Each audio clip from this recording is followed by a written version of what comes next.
Hello beautiful people, welcome to Kitengela Rabbitry, where quality is served. My name is Mary Mpayo. In this video today, we're going to learn about the common mistakes that rabbit farmers do when doing rabbit farming.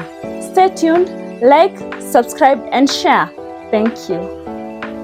One of the common mistakes that rabbit farmers do, mostly the starting rabbit farmers, they choose the local breeds.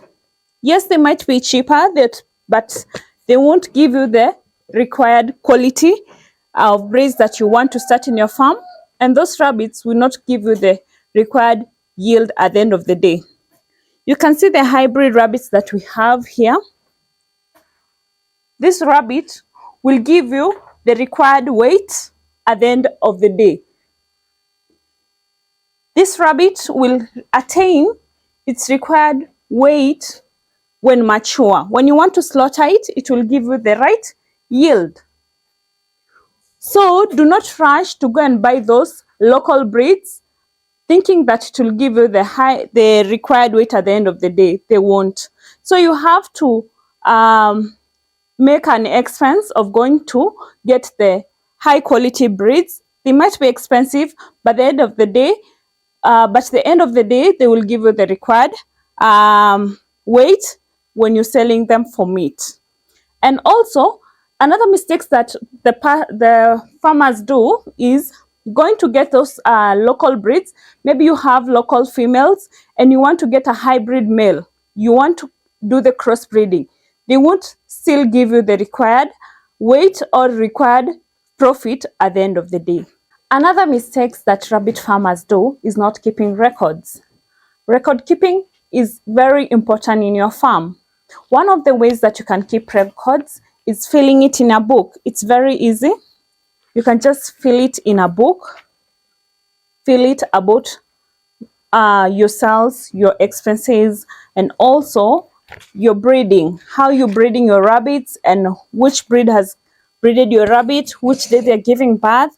You can fill it in a book. Another way that you can do it is through your computer. You can do it on Excel sheets. It's very, very good because I think it will be easy to read. Another way is like filling on the cage, putting a sheet on a cage or a board and filling about the information about that rabbit. I also see other rabbit farmers tagging their rabbits' ears, like it's a way of keeping a record of those rabbits. So record keeping is very important. One of the ways why it is important is because you can monitor your rabbit when it was breeded, by which rabbit, like which breed, and when it's going to give birth. It's very important to monitor and keep records of those days because you'll be able to prepare the rabbit of when it will give birth, when you'll introduce the nest box to it.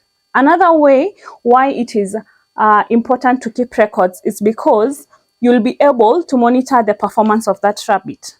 How many kids it gives birth to, and when it was the last time it gave birth to that number of kids. Or you can also know when the rabbit is a good mother or a bad mother. Sometimes you can breed that rabbit. The first time it doesn't give birth, the second time it doesn't give birth. So you'll always know that this is not a good mother and you'll eliminate it from your breeders. You can slaughter it, and that is a way of eliminating bad mothers. So for you to know the rabbit is a good mother or a bad mother, you'll see the number of kids it will give birth to you. And that is a way for you to know it. You'll always check your records. That is one of the ways that you'll know. So an example is us with the very many rabbits. You'll not monitor a rabbit knowing it. This rabbit does this. This other rabbit does this. Your records is what helps you to monitor that rabbit.